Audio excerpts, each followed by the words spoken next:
եթե մեկ օրինակ բերեմ, որ ասենք թե ինչպիսի հզոր հուշարձանային ժառանգություն կա միայն, ասենք թե Սառնախբյուր գյուղում, այդտեղ 100-ից ավելի պետական ցուցակով հուշարձաններ կան, որը ընդգրկում է մեր թվարկությունից առաջ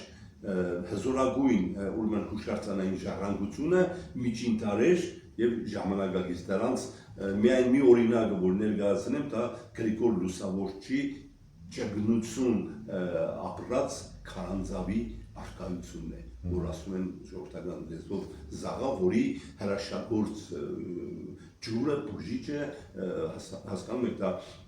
ոչ միայն տուրիստական հետաքրքրություն պետք է իրենից ներկայացնի, այլ մարդկային ժառանգության եւ այդ մեր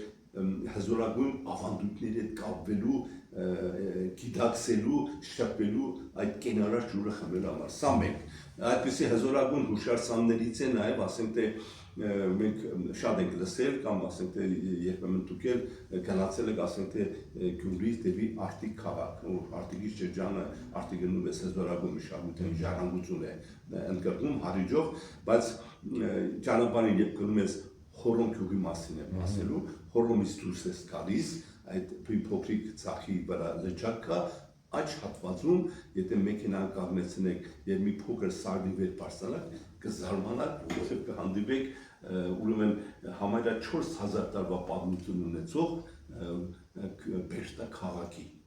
Խալաչի են ասում 4 հեկտար տարածքով փողոցներով,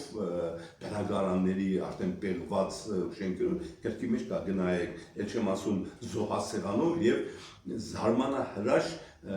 ուրեմն քարի վրա կարելի ասել միստիկ քանդակներով